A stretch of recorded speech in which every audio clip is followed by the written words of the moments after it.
Nation. Hey, what up, my people? How y'all feeling today? I'm feeling alright. I'm feeling good. You know what I'm saying? I just turned that big 3-2. You feel? I ain't doing nothing too crazy. I'm just trying to have these positive vibes on the day I was born. It's a blessing to even see this one. You feel me? I hope y'all feel the same. Now, first off, I want to give a big shout out to my boy J-Day. I totally forgot to give you the shout out in the last video for that $10 cash app. I appreciate you, my boy. And now let's shout out the members. Shout out Playoff G. Shout out Yo I'm Larry for charging up. Shout out Jake for charging up. And last but not least, shout out to my home girl Galactic 2 times. Make sure you say it 2 times. Charging up to that Survivor membership. Yeah, I'm a little overhyped today because it's my birthday, and I made sure that this edit was a rush job because I wanted to get it to y'all on my birthday. So if it's a little choppy, if everything look kind of crazy, my fault. This story really ain't got too much of a one topic. I'm just gonna talk about different birthdays I've had that went good, that went bad. And at the end of this story, I'm gonna give you a clip of a birthday I had. I think it was my 27th birthday, I'm not sure. But I'm gonna give you a clip of me and all my brothers chilling on my birthday. We went and got a hotel room. You know, like we not doing nothing crazy. We just conversing, having a conversation with each other and spending time, like having moments to remember. And I wanna share that with y'all if y'all would like to stick around and see that. So without further ado, let's get into it. I go by D-Jack, but you can call me D. So I go extra hard on that hard flow. Call me D. My plan was to do regular birthday shit, go out to the club or go out drinking. If it's one thing I've never done, y'all, swear to God, I've never been to a bar and actually sat down at the bar, right, and be like, hey, let me get a such and such on the rocks, or let me get a dirty whatever, oh, put that on my tab. I always wanted to do shit like that, right? Y'all don't talk about me, okay? So I don't drink, but I'm a little faded, just a tiny bit. I took a little swig, you know what I'm saying? I always wanted to do that, you know what I mean? It's just certain shit in your life that you gotta experience. Experience going to a bar and picking up a girl. Experience a goddamn bar fight. Now I ain't gonna say experience a bar fight. If it happens, it happens, you know what I'm saying? I do it, but I go alone. Around this time, I got a Chrysler. I got a silver Chrysler with a little sunroof on the top. Now, our downtown is called Shockoe Bottom. I love Shockoe Bottom. You know, it got this historical feel to it. That olden days feel with a modern look. Y'all there with me? All right. When I walk into this bar, I'm a little shy. I ain't dressed too casual. I got my little D-boy swag going on, but I'm dressed to impress. Sit down at the little stool, and it was just as I expected. It was a nice little counter that went all the way down to the other end. About 7-8 more stools. It wraps around, you know what I'm saying? And I don't know what to order because I don't know the names of drinks. I know Hennessy, I know vodka, but I don't know actual names of certain drinks. So I just say, hey, can I get a shot of Hennessy? He bring me over a shot of Hennessy, and I take it down. I'm sitting there drinking for a good 20 minutes, and I'm faded. And a girl sit down beside me, and she hitting on me hard. It's real obvious that this girl want me. She's on my body. Because I'm not used to being drunk, I'm awkward. I don't know what to say. I'm halfway shy, dog, and I'm not no shy guy. By the time I remember that I got a ditty in my pocket, I pop up. I jive, wait for it to kick in so my confidence can kick back in and talk to this girl. But she done already took me to her car. By the time I get to her car, I don't remember getting to her car. I just remember sitting in her passenger seat and I'm looking around the dashboard and I'm just looking like, this ain't my car. What the hell, where the hell am I at? This ain't my car. So I'm patting my pockets, looking for my keys. I'm like, where the fuck my keys? She holding up my keys. Here you go. She said she went looking for my car but couldn't find where the keys go to. Why you looking for my car? That's how I'm talking right now. Why you looking for my car? So I get out the car and I'm looking for my Chrysler. It's right across the street. That's where I parked it. She poke her head out the window. Is that really your car? Or is that like your homeboy car? Like, why you lying? Like, that ain't your car. I'm like, why would I lie? What's the point of lying right now? She talking about, you know how niggas be trying to flex. From my recollection, you approached me, young lady. Young lady, you approached me. I don't even know you. She said, cool, cool, cool. And she went and got in my car. Why you in my car? Mind you now, I do have a girl at this time. I shouldn't have to tell you who's my girl at the time, right? Matter of fact, she helped me get the car. I think we went half on this car. Yep, we went half on this one. So she's sitting in the passenger seat. Where you going? What you about to do? She said, I'm trying to go where you going. I said, no, you not. You ain't trying to go in the house that I'm about to go in. What you mean? Come on, we can, what you? I said, no, get out the car. Bro, I'm so drunk. I'm mad that I don't feel my daddy. And you already know what they do. You gay, ain't it? Oh, so you gay. Bitch. You that over yourself that you gotta think that if a nigga don't want you, he gotta be gay. He can't just be a good nigga, right? He can't just be a good dude. Or he just can't not want your raggedy ass. It gotta be some other weird night. So she finally gets out the car. After she seen I got serious, she got out the car and she drove off. Weird as I really don't want to drive. Me feeling like that, bro, I did not want to drive. I end up getting up with my boy, Jamel, but we call him Mailman. I get up with him. I don't know if I want to say this because he got a girl too. Hold on, nah, she won't. Nah. He won't mess with her at this time. So we in the clear. We in the clear. We here, Mel. We here. We in the clear. We went to go chill with this chick. This chick had a friend, had a white girlfriend. Remind you, I'm already drunk. I'm already fucked up. And we goes over her house to have a smoke session. I don't smoke either. I don't smoke nor drink. But it's my birthday. So I go over there and this white chick, I ain't gonna lie, I love hanging with some cool white people, y'all, for real. Real talk, I love hanging with some cool white people. I go over her house, bro. Her house is so neat. It is so put together and organized. It is just so meticulously. Everything is just have a spot. But she's a straight stoner. When we knock on the door, it sound like when she said come in, she did her head like, come in. Because that's what the come in sound like to me.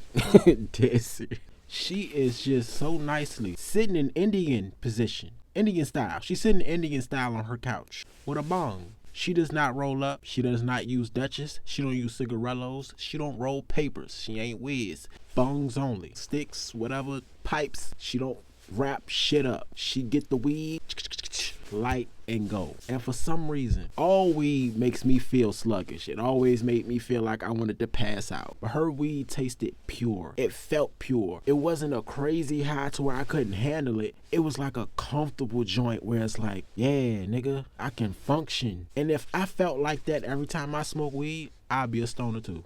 But ever since that night, I could not find that feeling again. I don't know if it was a combination between the liquor, the perks, and the weed, or was it the vibe, the mood? I don't understand it. But while my boy is sitting there politicking with the chick, I'm sitting there talking to the white girl. This white chick was so cool. She was so subtle about everything. She was open-minded about everything. She was reasonable, but she also didn't take at the same time. She could tell you off without having to curse you out. She can keep it real with you without hurting your feelings. And I respected the hell out of her. You know, before I left her living room, I was like, I really wish I would have met you a long time ago. Because to have such a balance of intelligence and looseness, it was almost like she enlightened me on a lot of shit that I didn't think of in a certain way. So I leave and I end up dropping my boy off. And then it's time for me to go home. I pop more ditties after I smoke. I don't know how many bong hits I took, but I am faded behind this wheel. I'm trying to make it home. I'm not trying to drive too slow because it looks suspicious. I ain't trying to drive too fast before I crash. I gets pulled over in the process. Me working at the post office at the time got me out of so much bullshit. I do not know what it is about working at the post office, but anytime I got pulled over, I almost always either got let go or got a slap on the wrist for whatever it was. I remember I went to court for something. They dismissed my charges because I worked at the post office. They said, yeah, we see you trying to do something for yourself as a young man, and we see you ain't give us no bullshit.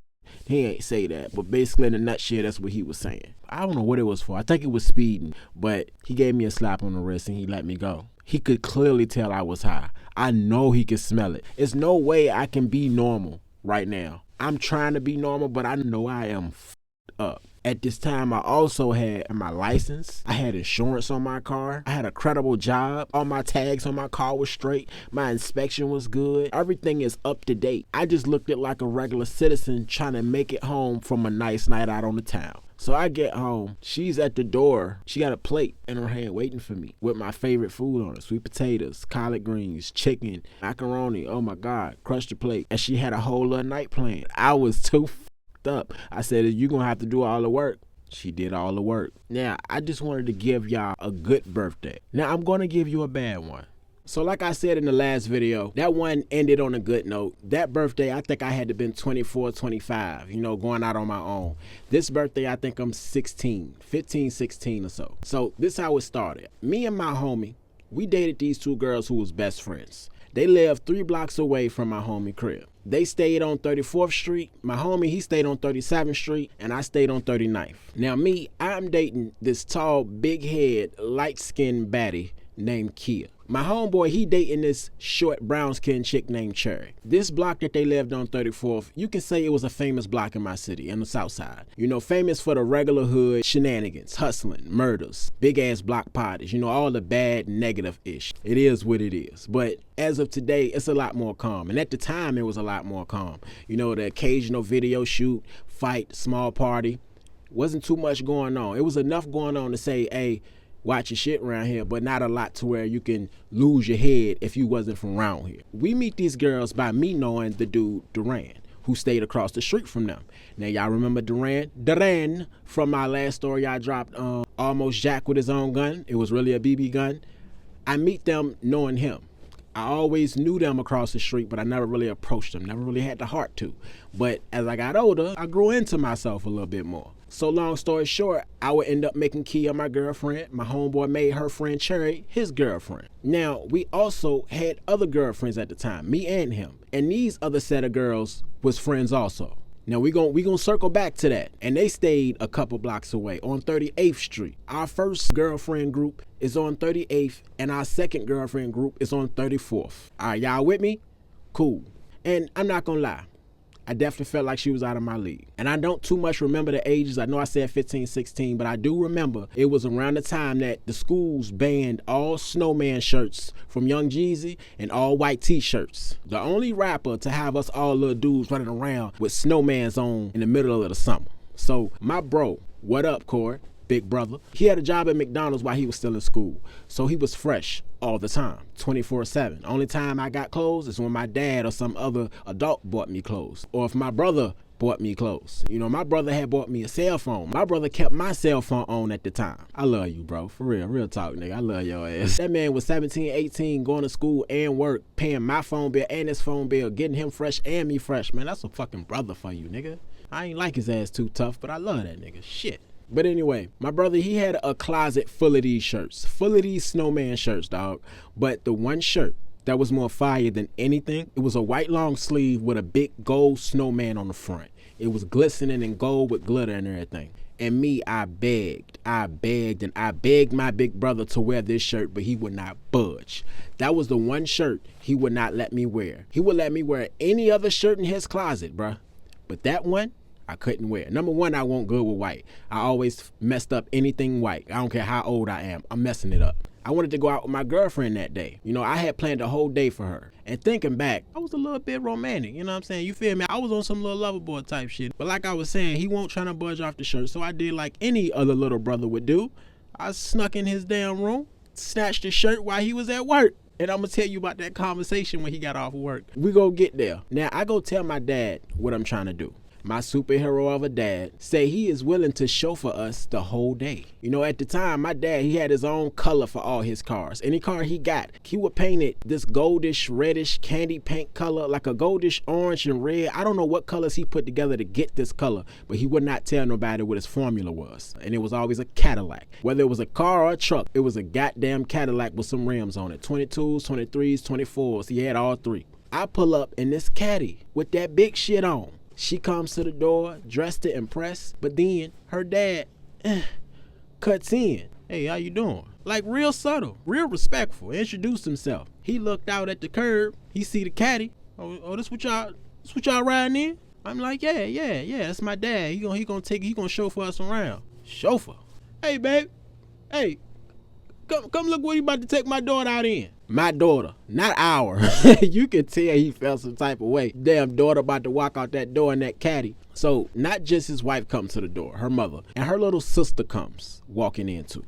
Unbeknownst to me, her dad told her the only way that she was going out on this date is if your little sister accompany you. Wow. So it was either say no to the date in front of her dad looking like an asshole, or take the little sister and look like a man who don't have freaking intentions with his daughter.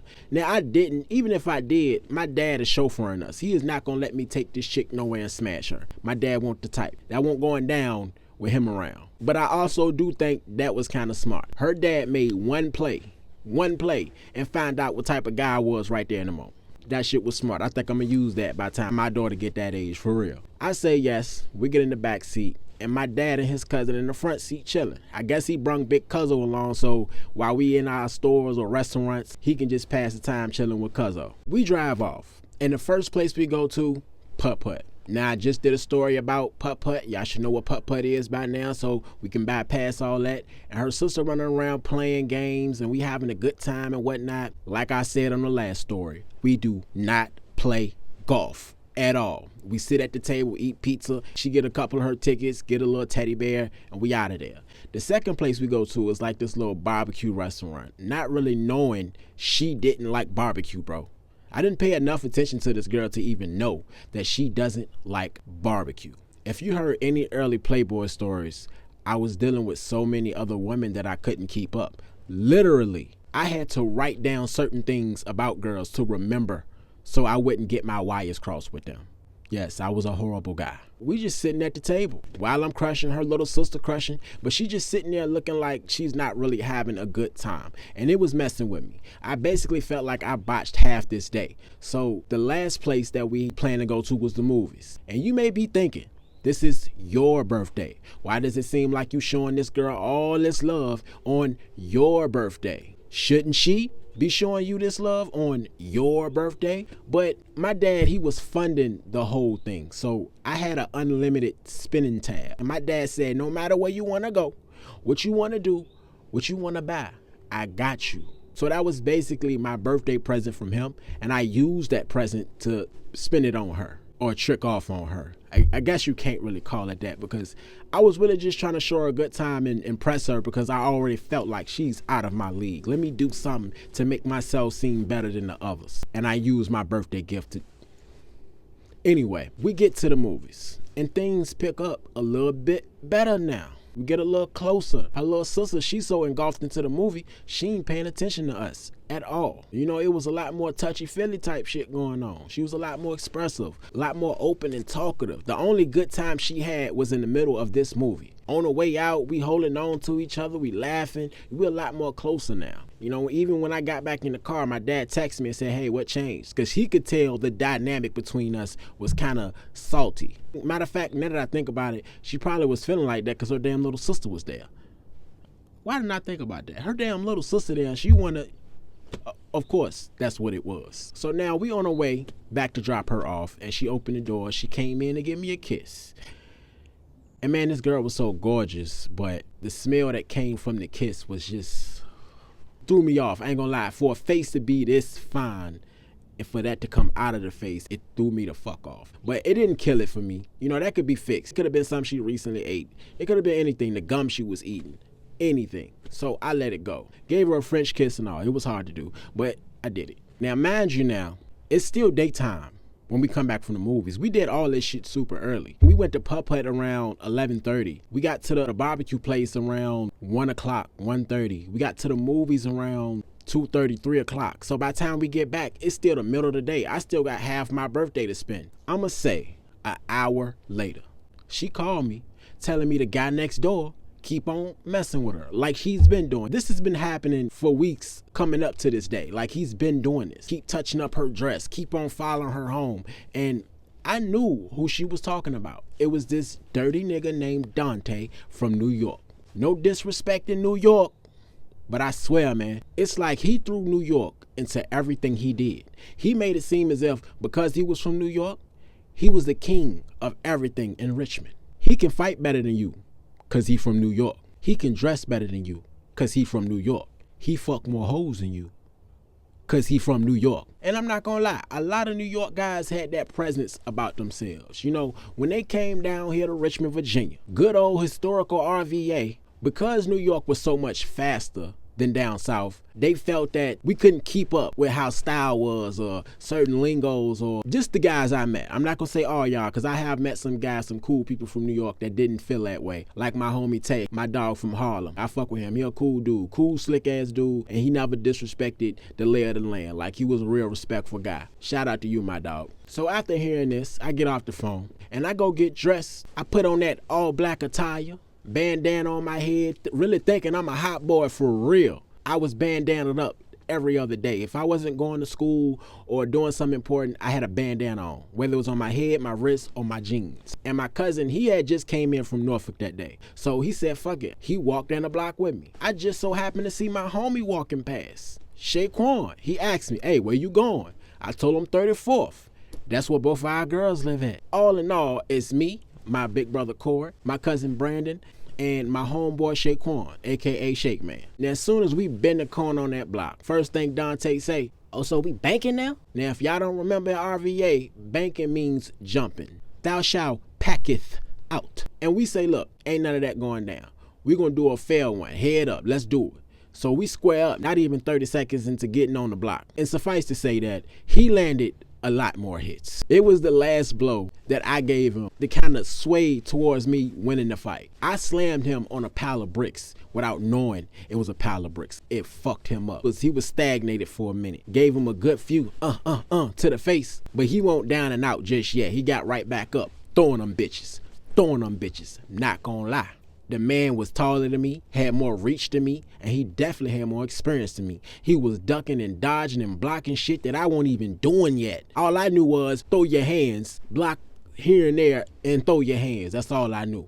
So all in all, whether it was a tie, a loss, or I just won by a small margin, my girl felt appreciated that I would even come down here to fight in her honor. Never again. On my birthday, took her out on my birthday and fought for her. On my birthday, halfway got my ass whipped on my birthday, fighting this New York nigga with these long ass orangutan arms, bro. It wasn't even 6 months down the line. I'm out here chilling with my brother at the park. Not on 34th Street, I'm at the park. But my homeboy Shaquan, aka Shake Man, he chilling with his girl on 34th Street. The friend of my girl, Kia. Now like I said earlier in the story, we both had another set of girlfriends who are actually friends who stayed on 38th Street. Remember, I stay on 39th. These other set of friends stay on 38th. He stay on 37th. Our second group of girlfriends stayed on 34th. We were horrible guys. But he chilling with his girl along with mines. They just chilling out, just three of them. I don't know who told them. I don't know who ran their mouth. Our 38th Street girlfriends just so happened to walk down the block that day. It's a pretty day. And they ended up meeting our 34th Street girlfriends and saw Shaquan frolicking with his girl. They ended up calling me to the block about 10 minutes later because the park I'm at probably about 6 blocks down the street. I'm with my brothers. I think it was flag football or something he was doing that day. And he calling me all friendly like, bro, you got to come over here, bro. I'm like, what's going on? Bro, guess who here? Who? Takima and Ebony, bro. Please don't tell me you're on 34th Street. Don't tell me you're on 34th Street. That's exactly where I'm at. I almost died on that phone. Oh, my God. I'm like, what's going on? They fight? Nah, bro, like, they sitting here just chilling. Like they laughing and chilling together, bro. What? Yeah, bro. So how they know? Who told them? Man, bro, just bring your ass. And he hung up on me. So the 38th Street girls, I was dating the girl Ebony out of those two, which is crazy because I dated Kima when we were kids. He's dating Kima and I'm dating Ebony. But when we were kids, I dated Kima in elementary school. It's retarded, I know. Now, when I finally get there, the crazy part is they just team up and talk shit about us, pointing at us, laughing and all that. But here's the kicker. Remember that story that I brung up in the beginning? Almost jacked with his own gun. The guy Duran that I stopped messing with, that I stopped hanging with. Come to find out, he is the one who told on me. And him telling on me, he tells on my homeboy in the process. Now you may ask, why would he do that? Why would he just tell? I don't know. How do I know? Because they told us. They literally sat there in the intersection of the block and pointed at his house. He called us. Why he call y'all? I don't know. So one of y'all pissed him off.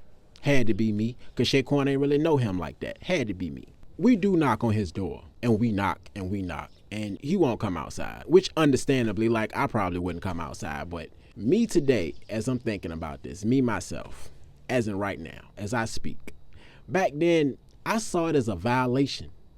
You know, I looked at that as snitching. You know, I was still in that mentality, that street mentality, that brainwashed mentality of the streets. If I wasn't doing so much sneaky left-hand shit in the first place, lying in the first place, dogging girls in the first place, it wouldn't have been no room for nobody to tell on me about nothing in the first place. Now, after we get caught, months go by. This is in the same year. In the same year, my big brother Corey, my lovable brother, I love you, big bro, he telling me and the rest of our siblings about this girl he smashed named Kia. When he said the name, what? So you talking about 34th? Thick? Tall with? Yeah, bro. Yeah. In the backseat of the car. No. How she let you for me? That was always me and my big brother's argument. If he smashed a girl that was mine, it was, damn, I ain't even smash. If I smashed a girl that was him, it was, damn, she ain't even let me. We never fought each other over a chick. I can honestly say that about me and my big brother. We never fought or argued about no chick. We both had run-ins with the same girl a lot. We've had some of the same girls a lot growing up. And this is what he tell me. After we finished, she said, tell your brother I said hi. Solidifying the fact that she did that straight off the strength that I cheated on her like that with a girl who stayed just blocks away. I can't be mad at her. Everybody in the car busts out laughing. We just hysterical. This shit is hilarious to us. But it was actually sad because I think back on it today, and if I wasn't such a horrible guy, such a player, you know, she wouldn't want to get back at me and give herself to my older brother just to make a point. Now, I don't know if she looks back on that moment and says, damn, that was stupid, or damn, that was dumb. You know, like I shouldn't have gave myself to this person just, you know. But whether she feels that way or not, I felt that way. If I would have never did that, who's to say? Or maybe she always wanted to smash my brother, who knows?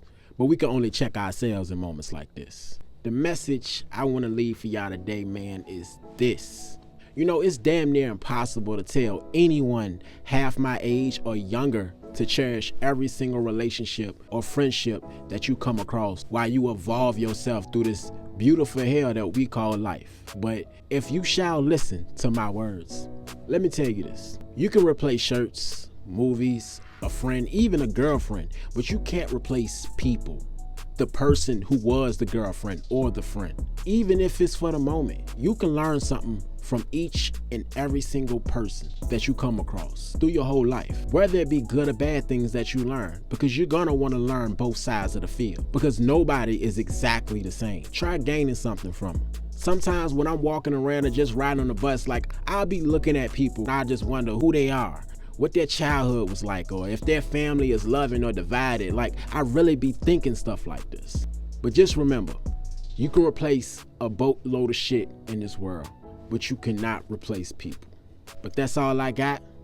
Y'all stay safe, y'all stay positive, y'all stay sober. If you ain't moving, you losing, my boy. And we out. Call me, D. And I think that baby is mine. You think the fucking baby is yours? Yeah, why you think the baby yours? Cause she was, after a couple of months, she was pregnant. How many months? I don't know. And I came. I ain't had no condom on. You might be a daddy. You deadbeat ass nigga. Try to give another half Who? You. Niggas is flashing out. No, you didn't get no details. What happened? It's that hot shit. Matter of fact, Tara first. I was the driver at the time. How you gonna stop the whole Hold on, fucking story? hold on, this is Virginia, hold on. But y'all that bitch 3 nights in a row. So? Hold on. Y'all this bitch 3 nights in a row. Knew her pussy stank and still can't. Niggas don't give a fuck. Did she tell you she hit? She just texted me, I just checked it. Think about to go smash. Hold on, so you gonna fuck her right there? No, I'm not. How old you? She 18. Fuck that. Hell no. She 18. She told me she was 18. A white girl in the room with 4 niggas. Hell no. Everybody get charges, nigga. Are we gonna drink when I get back? Look. Bro, check her ID, bro. Are we gonna drink when I get back? Yeah, we Buy good. me for a drink, alright? Check her ID, bro. Hustler talk, no comment though, just paper chase. Chasing my dreams, my nightmares ain't got no money, just a cardboard sign.